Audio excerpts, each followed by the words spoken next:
vowing revenge in the wake of the death of the Ayatollah, Jonathan? They are, as you mentioned. The Iranian Revolutionary Guard, through Iranian State TV, has announced it is going to carry out the most intense operation. Let's bring in Washington correspondent Jonathan Kersley. This is an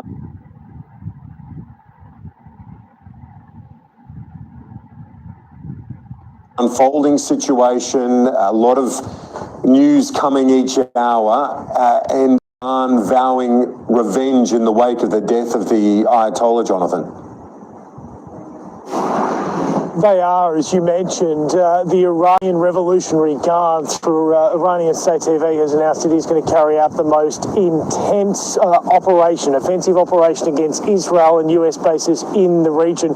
We wait to see what that looks like, if indeed that is carried out. And I want to give you a statement that I've just received from the Iranian Armed Forces, which says that we will make the enemies of this nation regret the assassination of Khamenei, and that Iran will continue on the path of Khamenei until the surrender of the enemy. This clearly powerful statements coming out of Iran. The Ayatollah had led the regime for some 37 years. It was a regime described by the United States as the world's worst sponsor of terror.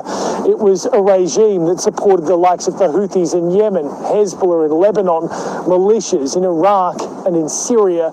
And clearly there had been concern from the United States and Israel about the development of nuclear weapons, about the use of ballistic missiles far beyond its borders. In this major combat operation announced by President Trump earlier today and carried out with Israel, it was the largest operation by Israel's air forces. And we saw video released of the strikes on Ayatollah Khamenei's compound.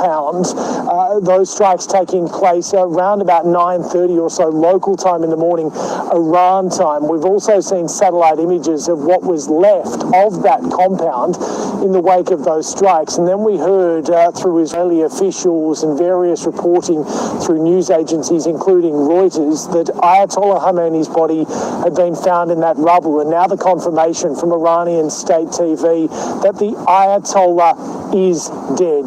This is an earth-shattering movement that will shake the regime and the foundations of it. For the people inside Iran itself, we have seen celebrations on the streets of Tehran as people had reacted to the news of the Ayatollah's death. I want to bring you the statement from President Trump, because earlier today, Kieran, he went to Truth Social. He's been based at Mar-a-Lago. That was where he recorded that video statement. That is where he had a makeshift situation room, gathering with key figures to watch this all unfold and get the latest developments. But his statement on Truth Social said, Khamenei, one of the most evil people in history, is dead. He was unable to avoid our intelligence, and working closely with Israel, there was not a thing he could do. He goes on to say, this is the single greatest chance for the Iranian people to take back their country. The heavy and pinpoint bombing, however, will continue uninterrupted throughout the week, or as long as necessary, to achieve our objective of peace throughout the Middle East and the world. And that's the big statement now, is how long is this military offensive going to go on for? Because Israel has already said a number of key senior officials inside the IRGC and inside the regime have been killed.